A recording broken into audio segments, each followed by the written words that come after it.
بزرگان محترم، معزز دوستوں، بھائیوں اور ہماری خواتین، مائیں، بہنیں اور بیٹیاں جو اپنے گھروں پر بیٹھ کر سن رہی ہے،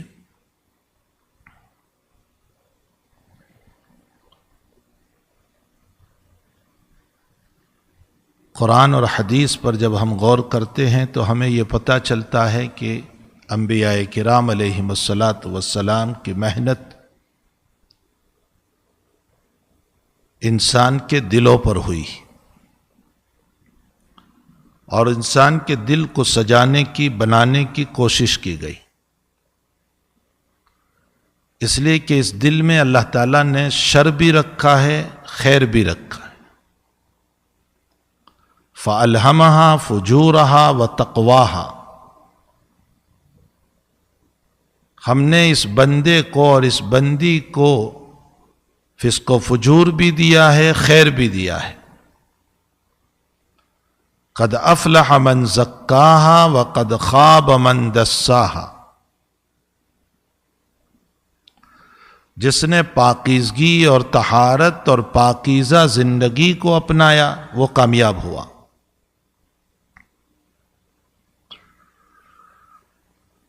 اور جس نے اپنے آپ کو، اپنے دل کو سجایا نہیں، بنایا نہیں، وہ خسارے میں، نقصان میں ہے۔ انبیاء کرام علیہم الصلاۃ والسلام کا زمانہ وہ کوئی ٹیکنالوجی کا نہیں تھا، وہ سائنس نہیں تھی جو اس وقت ریل پیل ہے چاروں طرف،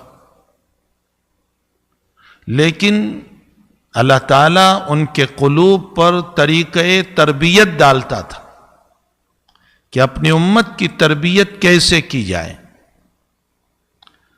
اور امت کی تربیت کے باب میں ان پر وحی کا نزول ہوتا تھا۔ اسی لیے روایتوں میں ہے کہ تمام نبیوں سے اللہ تعالیٰ نے بکریاں چرانے کا کام لیا، کوئی نبی ایسا نہیں گزرا جنہوں نے بکری نہ چرائی ہو، حتیٰ کہ حضور پاک صلی اللہ علیہ وسلم نے بھی۔ اور اس کی وجہ محدثین نے یہ لکھی ہے کہ بکریوں میں دو صفت ہے۔ ایک صفت بکریوں میں ضد ہے، اس کی طبیعت ضدی ہے، جب وہ نہ چلنے پر آئے تو چاہے کچھ بھی کرو لیکن وہ چلنے کے لیے تیار نہیں ہوگی، آپ کو اٹھانا پڑے گا، کھینچنا پڑے گا، تب جا کر وہ چلے گی۔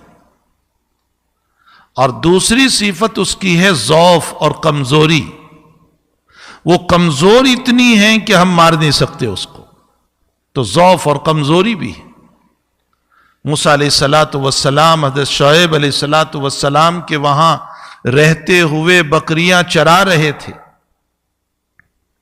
اور ایک بکری بھاگی،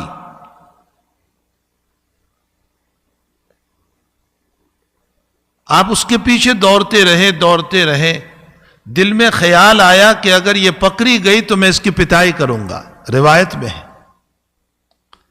لیکن جب وہ پکڑی گئی تو حضرت موسیٰ علیہ السلام اس پر ہاتھ پھرانے لگے اور فرمایا کہ تو بھی تھکی، مجھے بھی تھکایا، مارا نہیں۔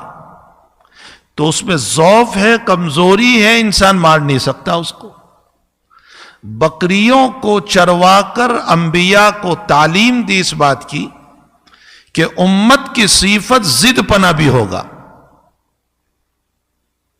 لیکن امت کی صفت ضعف اور کمزوری بھی ہوگی۔ اس ضعف اور کمزوری کی بنیاد پر آپ ان کو سزا نہیں دے پائیں گے، تو آپ ان کے ضد پنے کی تربیت کیسے کریں گے؟ اس مسئلے کو سمجھانے کے لیے انبیاء کرام علیہ الصلاۃ والسلام کے پاس بکریاں چروانے کا کام لیا گیا، تاکہ اس کے ذریعے سے امت کی تربیت کے طریقے معلوم ہو۔ تو حضرات انبیاء کرام علیہ الصلاۃ والسلام کی محنت جو ہے وہ انسان کے دلوں پر رہی، اور دل کو سجانا اور بنانا ضروری ہے۔ انسان اپنا بدن سجاتا ہے، خوبصورت بناتا ہے، اعلیٰ سے اعلیٰ فاخرانہ لباس پہنتا ہے، اعلیٰ سے اعلیٰ درجے کی چیزیں استعمال کرتا ہے خوبصورتی حاصل کرنے کے لیے، لیکن دل کا حال یہ ہے کہ گناہوں سے لبریز، برائیوں سے لبریز، گندگیوں سے لبریز، بے ایمانی سے لبریز، ذائقہ ایمان نہیں، حلاوت ایمان نہیں، چاشنی ایمان نہیں، بلکہ کفر ہے، ارتداد ہے، شرک ہے، اور نہ معلوم کیسے کیسے۔ حالانکہ میں اس سے پہلے بھی کسی مجلس میں کہہ چکا ہوں، ایمان اتنی بڑی دولت ہے، اتنی بڑی دولت ہے کہ اس کا علم ہمیں مرنے کے بعد ہی ہوگا۔ جب نبی علیہ السلام پر یہ وحی اتری، وَأَنذِرْ عَشِيرَتَكَ الْأَقْرَبِينَ، آپ اپنے قریبی رشتہ داروں کو ڈرائیے۔ وَأَنذِرْ عَشِيرَتَكَ الْأَقْرَبِينَ، آپ اپنے قریبی رشتہ داروں کو ڈرائیے۔ تو حضرت صفا پہاڑی پر چڑھے۔ آج بھی یہ صفا پہاڑی، اگرچہ وہ کاٹ دی گئی ہے، جس پر ہم سعی کرتے ہیں، ان الصفا والمروۃ من شعائر اللہ، اسی صفا پہاڑی پر حضرت چڑھے تھے، اور آپ نے اپنے کنبہ، اپنی برادری، اپنے قریش کے خاندانوں کو یا بنی فہر، یا بنی عبد مناف، یا قریش کہہ کر سب کو بلایا، اور پھر نام لے کر بھی بلایا، یا عباس، یا فلاں، یا فلاں، اور اس کے اندر آپ نے یہ فرمایا کہ اے لوگو، انفذوا انفسکم من النار، تم اپنی ذاتوں کو آگ سے بچا لو، اس لیے کہ میرا نبی ہونا، بھتیجے کا نبی ہونا، اے چچا قیامت میں آپ کو نہیں بچا سکتا۔ ایمان اتنی بڑی دولت ہے۔ اپنی بیٹی فاطمہ کو فرمایا کہ بیٹی، اپنی ذات کو قیامت کی آگ سے بچا لو، یعنی ایمان قبول کر لو، اس لیے کہ تمہارے باپ کا نبی ہونا تمہیں قیامت میں بچا نہیں سکتا۔ معلوم ہوتا ہے ایمان اتنی بڑی دولت ہے کہ جس کے نتیجے میں قیامت کے دن حفاظت، مغفرت، اللہ کی طرف سے بڑے بڑے وعدے، اور ایمان نہ ہونے پر نبی بھی اپنی اولاد کو بچا نہیں سکتا۔ حضرت نوح علیہ السلام کے زمانے میں جو عذابی شکل آئی، جو فلت آیا، جو سیلاب آیا، اور آپ کا بیٹا ایمان نہ ہونے کے ساتھ آپ کے مقابلے میں تھا، اور جودی پہاڑ پر چلا گیا اور اب پانی میں گرنے والا تھا، اور حضرت نوح علیہ السلام نے اللہ سے دعا فرمائی کہ اے اللہ، تو میرے بچے کو بچا لے، اور اس کو میری کشتی میں لے آ، میری اسٹیمر میں اس کو بٹھا دے، اس لیے کہ تو نے وعدہ کیا تھا کہ میں تیرے گھر والوں کو، تیرے اہل کو بچاؤں گا، تو میرا بچہ بھی تو میرے اہل میں سے ہے۔ تو اللہ تعالیٰ نے اس وقت جو باتیں ارشاد فرمائی تھی وہ قرآن کریم میں منقول ہے، انہو لیس من اہلک، یہ تیرے اہل میں سے نہیں۔ کیوں؟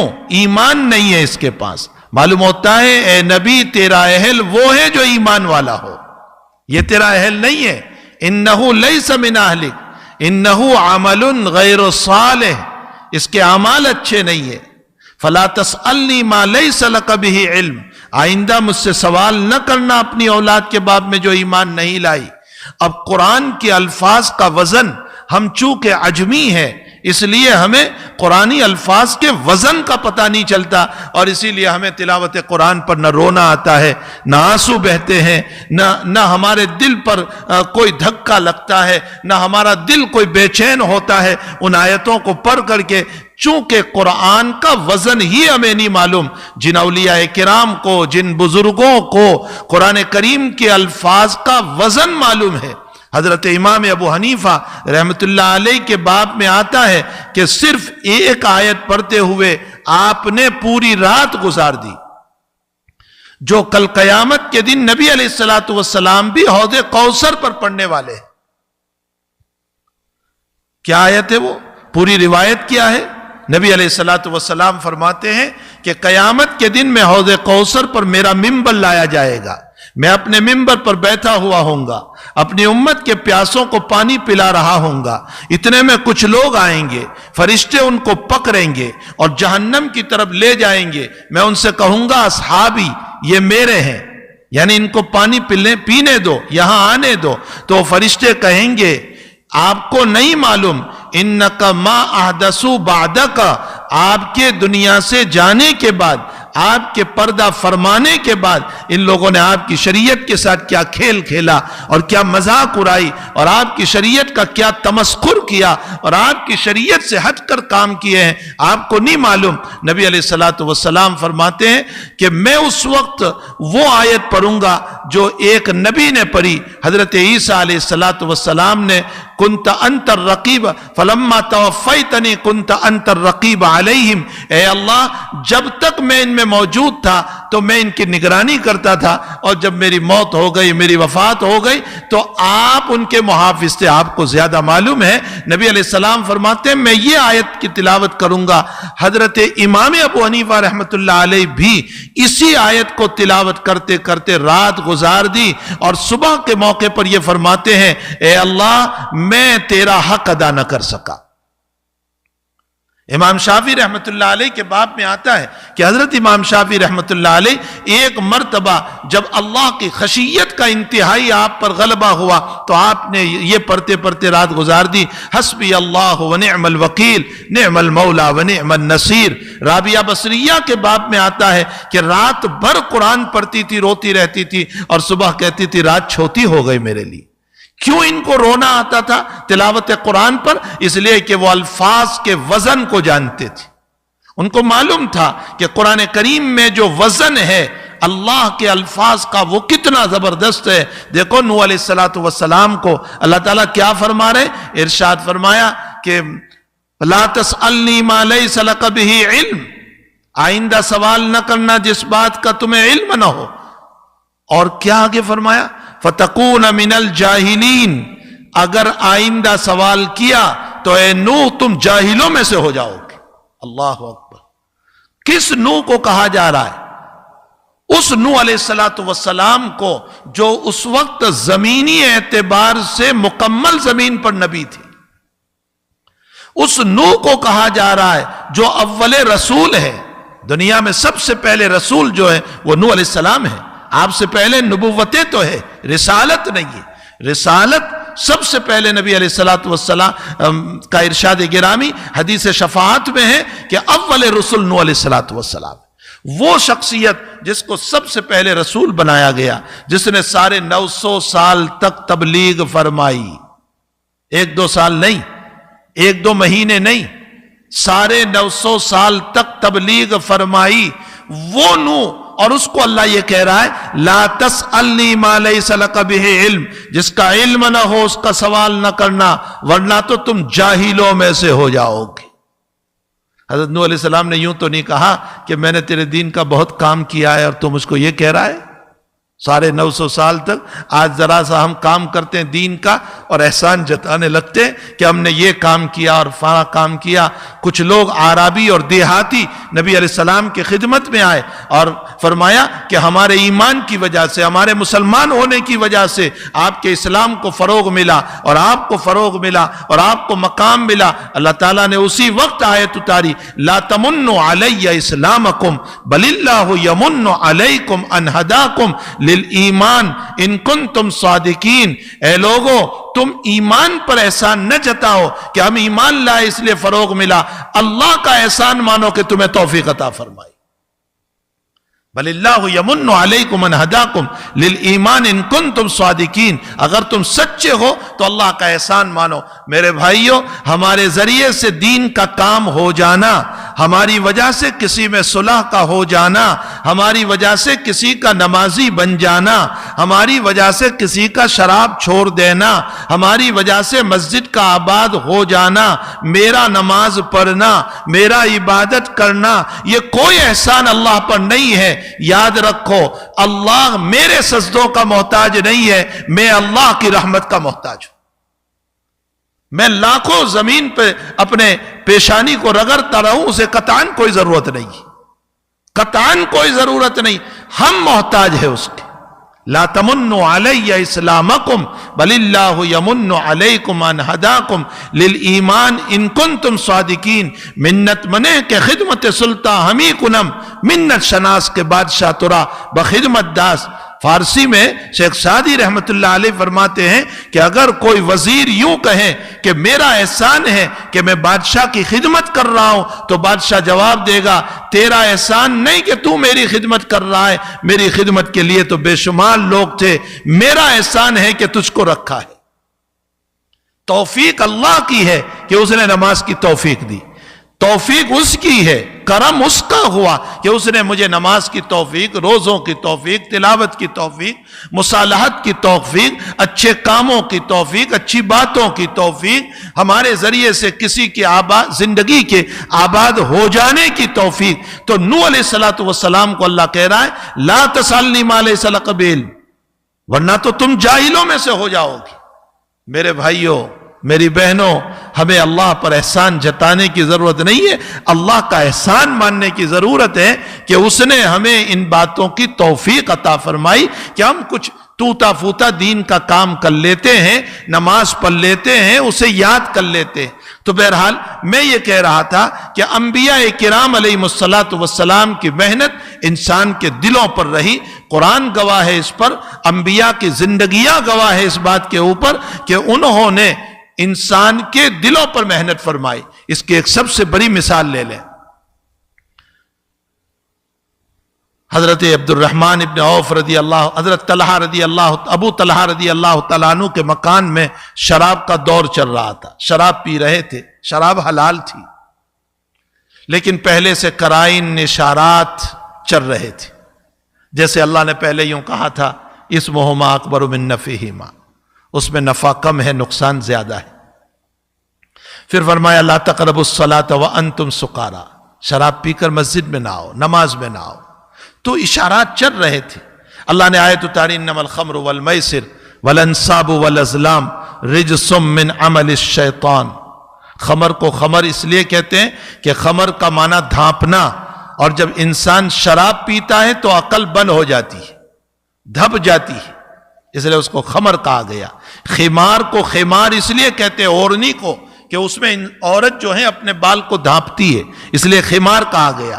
اور جوئے کو میسر کہا گیا، یسر سے ہے، اور یسر کا معنی آسانی، اور جوا کھیلتا ہے انسان تو بغیر محنت کے پیسے آتے ہیں، اس لیے اس کو میسر کہا گیا، یسر سے پیسے آنے والے، آسانی سے پیسے آنے والے۔ جب یہ آیت نازل ہوئی تو ابو طلحہ کے مکان میں شراب کا دور چل رہا تھا۔ ابو طلحہ نے فرمایا بیٹے انس دیکھو کوئی اعلان ہو رہا ہے، باہر دیکھا اعلان ہو رہا تھا شراب حرام ہو گئی۔ تو ابو طلحہ پوچھنے بھی نہیں گئے نبی علیہ السلام کو کہ کیا واقعتاً حرام ہو گئی یا اور کوئی مسئلہ ہے، نہ کوئی تحقیق، کچھ نہیں۔ جو پیالے تھے توڑ دیے، مٹکے تھے بہا دیے، کہہ کر کے منہ سے نکال دی۔ اللہ کا حکم آ گیا، نہ پولیس ہے، نہ کوئی چپراسی ہے، نہ کوئی انسپیکٹر ہے، نہ کوئی حکومت کا آدمی گیا، نبی کا ایک اعلان ہے اور شراب کو بہا دیا۔ اس لیے کہ انسپیکٹر سے بچنے پر جو گناہ سے بچتے ہیں وہ دل کی بنیاد پر نہیں، مخلوق کے خوف سے بچ رہا ہے۔ اللہ کے نبی نے ان کے دلوں پر محنت فرمائی تھی، اور اس محنت کے نتیجے میں نتیجہ یہ ہوا کہ نبی کا ایک پیغام پہنچ رہا ہے اور اس کو پھینک دیتے۔ اسی کو نبی علیہ السلام نے فرمایا الا ان فی الجسد مضغہ اذا صلحت صلح الجسد کلہ واذا فسدت فسد الجسد کلہ۔ ہاتھ اپنا طاقت ضرور رکھتا ہے، مار دیں، پکڑ لے گلے کو، ظلم کر دیں، لیکن اس کے پیچھے دل کی محنت ہے۔ پاؤں ضرور طاقت رکھتے ہیں چلنے کی کہ ظلم کی طرف چلے، برائیوں کی طرف، زنا کی طرف، غلط عادتوں کی طرف، لیکن یہ خود نہیں چلتے، اس کے پیچھے دل ہے۔ دماغ اپنی جگہ ضرور ہے لیکن اس کے پیچھے دل ہے۔ آنکھیں اپنی جگہ ضرور برائیوں کو دیکھنے والی ہے لیکن اس کے پیچھے دل ہے۔ کان ضرور گندی باتوں کو سننے والے ہیں لیکن اس کے پیچھے دل ہے۔ معلوم ہوتا ہے کہ پورے انسانی ڈھانچے کے پیچھے انسان کا دل ہے، ہارٹ ہے، قلب ہے۔ اس پر جب محنت ہوتی ہے تو پھر پاؤں ظلم کے بجائے عدل پر چلیں گے، ہاتھ جو ہیں وہ بجائے ظلم کے انصاف کی طرف لپکیں گے اور مارنے کے بجائے اس کے سر پر، یتیموں کے سر پر ہاتھ پھرانے کے لیے چلیں گے، اور آنکھیں بجائے غلط دیکھنے کے قرآن دیکھنے والی ہوگی، اپنے والدین کو دیکھنے والی ہوگی، اچھی باتوں کو دیکھنے والی ہوگی، اور کان غلط سننے کے بجائے اچھی چیزوں کو سننے والے ہوں گے۔ معلوم ہوتا ہے ضرورت ہے دل پر محنت کرنے کی۔ الا ان فی الجسد مضغہ اذا صلحت صلح الجسد کلہ، جب یہ بن جاتا ہے پورا جسم بن جاتا ہے، اور جب یہ بگڑ جاتا ہے تو پھر پورا جسم بگڑتا ہے، پھر سوچ غلط ہو جاتی ہے، پھر ہاتھ ظلم کرنے چلتے ہیں، پھر پاؤں غلط رخ پر اٹھتے ہیں،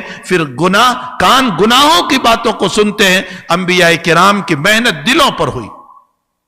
یہی وجہ ہے کہ جب انسان کے دل پر محنت نہیں ہوتی تو اس سے غیبت کے کانٹے نکلتے ہیں، اس سے برائیوں کے کانٹے نکلتے ہیں، اس سے حسد کے کانٹے نکلتے ہیں، اس سے بدنظری کے کانٹے نکلتے ہیں، اس کے اندر سے کینہ کے کانٹے نکلتے ہیں، کسی کو عزت لوٹنے کے کانٹے نکلتے ہیں۔ یہی وجہ ہے کہ جب انسان کا دل بگڑ جاتا ہے تو حال یہ ہوتا ہے کہ اس کو زمزم کا پانی پلاؤ تو بھی اس کی پیاس نہیں بجھتی، اس کو کوثر کا پانی پلاؤ تو بھی پیاس نہیں بجھتی، اس کو میٹھا پانی پلاؤ تو بھی پیاس نہیں بجھتی، مان فراتا پلاؤ تو بھی پیاس نہیں بجھتی، اس کو ندی کا پانی پلاؤ تو بھی پیاس نہیں بجھتی، اس کو شربت پلاؤ تو بھی اس کی پیاس نہیں بجھتی۔ کیوں؟ دل بگڑا ہوا ہے، اس لیے اس کی پیاس کس سے بجھے گی؟ کسی کے خون سے بجھے گی یا کسی کی عزت لے کر بجھے گی۔ جب قلب کا بگاڑ ہوتا ہے تو وہ دوسروں کی عزت کا پانی پی کر اس کو ذلیل کر کے اپنے قلب کی پیاس کو بجھاتا ہے، اور کسی کا خون لے کر، کسی کو قتل کر کے اپنے دل کی پیاس کو بجھاتا ہے۔ اس کو یہ حلال پانی سے پیاس نہیں بجھتی بلکہ گندے پانی سے اس کی پیاس بجھتی۔ اور جب انسان کا دل بنا ہوا ہوتا ہے، سجا ہوا ہوتا ہے قرآن سے، تعلیمات نبوی سے، اچھی تعلیمات سے، تو پھر اس کی پیاس کس سے بجھتی ہے؟ اس کی پیاس ان پانی سے بجھتی ہے، اس کی پیاس قرآن سے بجھتی ہے، اس کی پیاس اللہ کے ذکر سے بجھتی ہے، اس کی پیاس تسبیحات سے بجھتی ہے، اس کی پیاس نبی کے اخلاق سے بجھتی ہے، اس کی پیاس اللہ کے تذکروں سے اور نبی علیہ السلام پر درود شریف سے بجھتی ہے۔ کیوں؟ دل سجا ہوا ہے، دل بنا ہوا ہے، اس لیے پھر اس کی پیاس جو ہے وہ اچھی چیزوں سے بجھا کرتی ہے۔ پھر اس کے آنکھوں میں آنسو فوراً آ جاتے ہیں یتیم کو دیکھ کر، اس کے آنکھوں میں آنسو یتیم کو دیکھ کر، بیوہ کو دیکھ کر، غریب کی غربت کو دیکھ کر، کسی معذور کی معذوری کو دیکھ کر، کسی مجبور کی مجبوری کو دیکھ کر، کسی کو تڑپتا ہوا دیکھ کر، کسی کو بیماری میں دیکھ کر، کسی کو پریشانیوں میں دیکھ کر اس کے آنکھوں سے آنسو آ جاتے ہیں، کیونکہ اس کا دل سجا ہوا ہے، اور سجا ہوا ہے تعلیمات نبوی علی صاحب الصلاۃ والسلام سے، تب جا کر کے انسان۔ اسی لیے میرے بھائیوں، بڑے دکھ اور بڑے درد کے ساتھ کہنا پڑتا ہے، دنیا نے ترقی کی دنیاوی علوم کے اعتبار سے، سائنس کے اعتبار سے اور ٹیکنالوجی کے اعتبار سے، لیکن انسان کا اپنا حال یہ ہے کہ جیسے مارکیٹ میں فروٹ بیچا جاتا ہے، اسی طرح آج انسان بھی بیچا جا رہا ہے، اس کی عزت پامال ہو رہی ہے، یہ برباد ہو رہا ہے، اور یہ انتہائی درجہ ذلتی کی زندگی گزار رہا ہے۔ اس کی وجہ یہ ہے کہ آج کی ساری محنتیں، چاہے وہ سائنس ہو، چاہے وہ ٹیکنالوجی ہو، ان تمام کی محنتیں انسان کے جسم پر ہو رہی ہے، دنیا کے جسم پر ہو رہی ہے، دل کو سجانے پر نہیں ہو رہی ہے، دل کو بنانے پر نہیں ہو رہی ہے۔ نبی کریم صلی اللہ تعالی علیہ وسلم نے اپنے صحابہ پر جو محنت فرمائی ہے وہ دل کو سجانے پر فرمائی ہے۔ اسی لیے قرآن کریم میں اللہ تعالیٰ فرماتے ہیں کہ میں نے میرے نبی کے صحابہ کا جو امتحان لیا وہ پیپر میں نہیں لیا، وہ کاغذ میں نہیں لیا، وہ کسی کتاب کو کھول کر نہیں لیا، اس لیے کہ ظاہر پر نبی کی محنت ہی نہیں ہوئی تھی، وہ تو دلوں پر محنت ہوئی تھی۔ تو کیسے امتحان لیا؟ اولئک الذین امتحن اللہ قلوبہم للتقوی، میں نے میرے نبی کے صحابہ کے دلوں کا امتحان لیا تقوی کی کسوٹی پر۔ کیا آیا؟ حالات آ جاتے ہیں، غریبی آ جاتی ہے، پریشانیاں آ جاتی ہے، تو اس صورت میں یہ خوش ہیں یا شکایت کرتے ہیں؟ عمار ابن یاسر رضی اللہ تعالیٰ عنہ، حضرت خباب رضی اللہ تعالیٰ عنہ، بواسیر کی بیماری تھی اور بہت سخت بیماری، خون بہتا رہتا تھا. خود حضرت فرماتے ہیں مجھے اتنی تکلیف ہے کہ نبی نے اگر موت مانگنے سے منع نہ کیا ہوتا تو میں موت مانگ لیتا. کتنی تکلیف ہوگی. لیکن جب کوئی پوچھتا تھا حضرت طبیعت کیسی ہے، فرماتے تھے اللہ کا شکر ہے جس حالت میں وہ رکھے. یہ ہے نبی کی محنت، یہ ہے حضور پاک صلی اللہ علیہ وسلم کی محنت. حکیم ابن حزام رضی اللہ تعالیٰ عنہ دور کفر میں بڑے مالدار. خود حدیث شریف میں، مسلم شریف میں ہے کہ دور کفر میں آپ نے غلام آزاد کیا، آپ نے سخاوتیں کی، آپ نے غریبوں کا تعاون کیا. اسلام لے آئے، حالات آ گئے، غربت آ گئی. حضور پاک صلی اللہ علیہ وسلم کے پاس سوالیہ ہاتھ لے کر کے آئے، حضرت مدد فرمائیے. آپ نے ایک مرتبہ مدد کی، دوسری مرتبہ سوال کیا، پھر مدد فرمائی، تیسری مرتبہ سوال کیا، پھر مدد کی، اور پھر یوں فرمایا یا حکیم ان المال حلوۃ خضرۃ. حکیم مال ہرا بھرا اور بڑا میٹھا ہے، مانگتے رہو گے تو ساری زندگی اللہ مانگتا رکھے گا. فرمایا مانگو مت. بس یہ تعلیم تھی نبی علیہ السلام کی. نبی کے ہاتھ پر بیعت کر لی اور فرمایا یا رسول اللہ اب چاہے کتنی ہی غریبی اور ضرورت مندی ہو جائے میں کبھی کسی سے سوال نہیں کروں گا. صدیق کا دور آیا، صدیق اکبر نے بیت المال میں جو ان کا حصہ تھا وہ دینے کے لیے بلایا تو آپ نے فرمایا میں نہیں لوں گا. عمر کا دور آیا تو عمر نے بلایا، فرمایا میں نہیں لوں گا. تو حضرت عمر نے فرمایا لوگوں کو گواہ رہنا، میں حکیم کو دینا چاہتا ہوں، وہ نہیں لے رہا ہے. حضرت حکیم فرماتے ہیں میں خود گواہی دوں گا کہ میں نے نبی کے ہاتھ پر بیعت کی ہے، اس لیے میں نہیں لوں گا. غربت میں زندگی گزار دی حضرت حکیم نے، لیکن شکوہ شکایت نہیں کی. مشکات شریف میں ایک روایت ہے، مصعب ابن عمیر رضی اللہ تعالیٰ عنہ نبی علیہ السلام مسجد میں تشریف فرماتے، مجمع بیٹھا ہوا تھا اور مصعب ابن عمیر آ گئے. کیا حال تھا مصعب کا؟ ایک لنگی بندھی ہوئی تھی، صرف اوپر بھی کپڑا نہیں، ایک لنگی، ایک تہبند. اور اس لنگی کا حال یہ تھا کہ اس پر بھی چمڑے کے پیون لگے ہوئے تھے. نبی علیہ السلام مصعب کو دیکھ کر رو پڑے اور اس کے بعد فرمایا میرا مصعب جب تک ایمان نہیں لایا تھا بڑی عیاشی والی زندگی تھی، بڑے مالدار کے بیٹے تھے. صبح ایک جوڑی پہنتے، شام میں ایک جوڑا پہنتے، اور جو صبح پہنا وہ پھر کبھی نہیں پہنتے تھے، جو شام پہنا پھر وہ کبھی نہیں پہنتے تھے. قیمتی سے قیمتی کپڑا پہنا کرتے تھے. فرمایا میرا مصعب اسلام کی وجہ سے غریب ہو گیا. یہ دیکھ کر حضرت رو پڑے. لیکن مصعب کا حال یہ ہے کہ مسکرا رہے ہیں اور فرمایا اللہ کے نبی جس حال میں ہوں میں خوش ہوں، کوئی شکایت. اولئک الذین امتحن اللہ قلوبہم للتقوی. یہی مصعب جب شہید ہوئے ہیں احد کے اندر ایک چادر ہے اسی میں دفن کیا. سر ڈھانپتے ہیں تو پاؤں کھل جاتے ہیں، پاؤں ڈھانپتے ہیں تو سر کھل جاتا ہے. نبی علیہ السلام نے فرمایا سر ڈھانپ دو اور پاؤں پر گھاس ڈال دو. اور اسی عالم میں ان کو دفن کیا گیا. احد میں فوٹو کھنچوانے والوں اور احد میں تفریح